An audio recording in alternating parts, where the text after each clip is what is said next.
Hi everyone, this is the introduction to drama video. Just to be clear about what's happening in terms of the course, we are required to talk about fiction, drama, creative nonfiction, and poetry. We're required, that's the design of the course. And so we looked at creative nonfiction before. Which is something that actually happened to you, and that's what you guys did with your picture assignments, which, as I said in the message that I sent out, I enjoyed very much. I thought you guys did a really good job with those.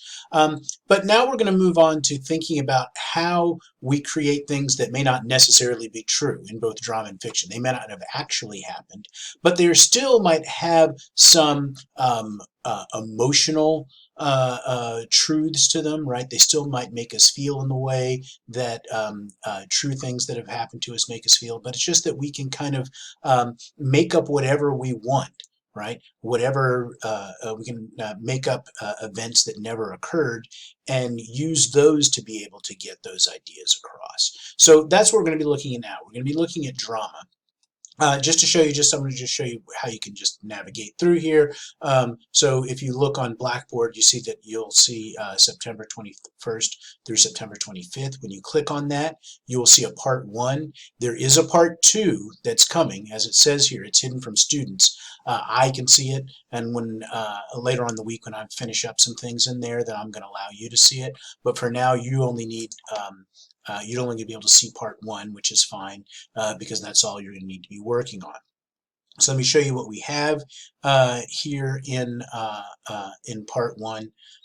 Actually, it takes a while always for it to open up. What I can show you instead is the part 1 instructions. You'll have to watch the introduction to drama video, which is this. You'll read drama and theater. That's a document that kind of tells you about drama. It's kind of works with some of the things I'm going to be talking about in this video. The plot and structure reading. Again, we've got 2 very short plays that you're going to read. You're going to watch David S. Pumpkins, which is a Saturday Night Live skit, and then the David S. Pumpkins explanation video. You'll watch that, and then there's a TV show assignment that you're going to complete. And so you can see all those elements there. You've got the instructions that I just read to you. The video is not here because we're in the process of creating it. Drama and theater, plot and structure, 2 short plays, David S. Pumpkins, the David S. Pumpkins explanation video, the TV show assignment. There's an explanation for that assignment right here. And then here's where you will actually submit your TV show assignment.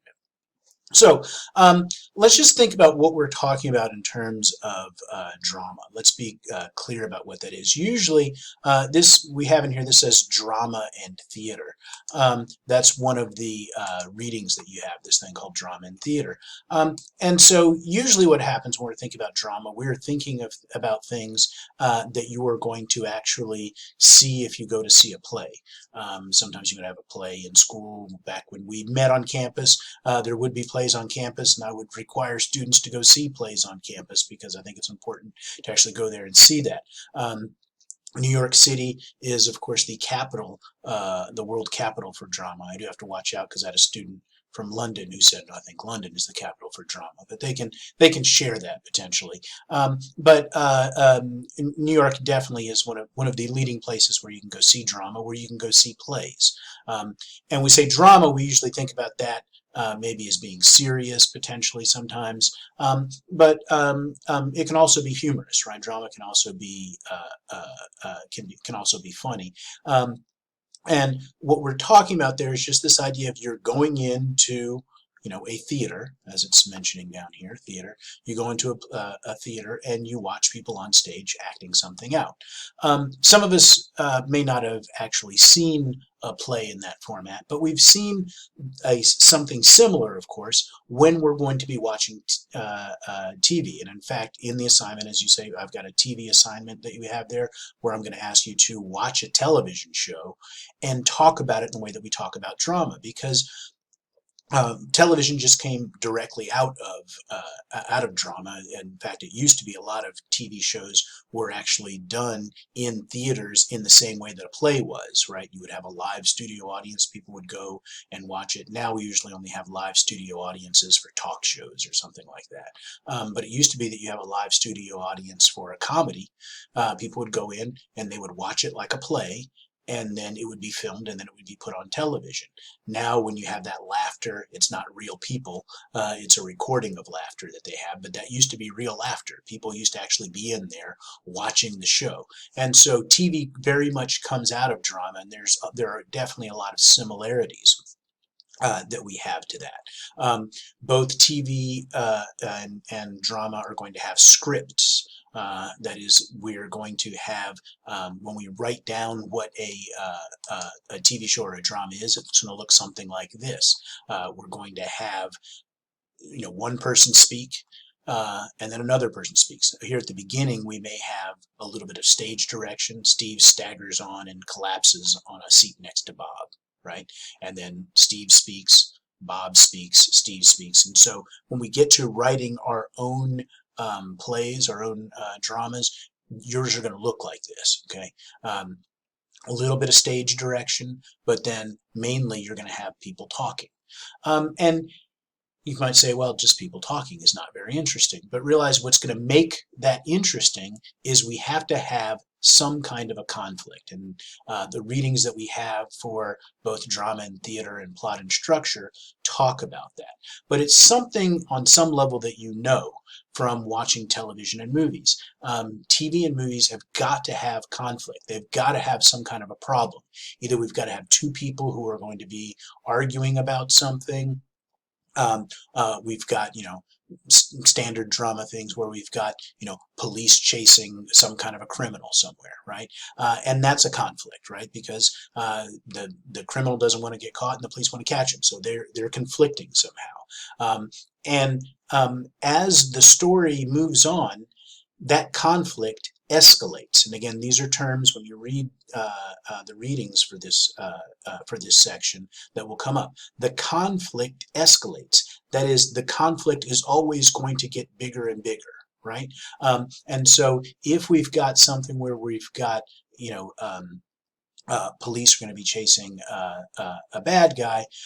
They're chasing the bad guy, and then the bad guy ends up, killing one of the policemen, right? So now the surviving policeman's like, well, now I really got to get this guy, right? Now this has gotten even worse, right? I was just, I definitely wanted to get him before, but now that he's killed my partner, now I'm really interested in getting him, right?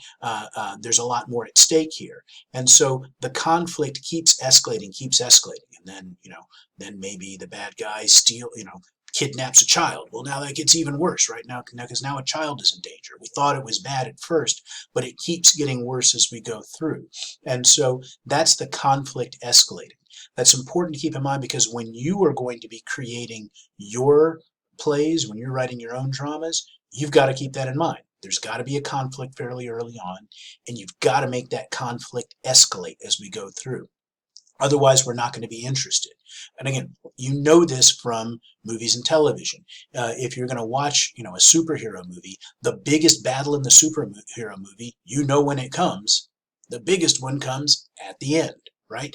If the biggest battle came at the end, if the biggest battle came at the beginning, if the biggest battle came at the beginning, you wouldn't consider watching because you finished watching because you're like, well, I saw the big battle and the rest of the movie was really dull.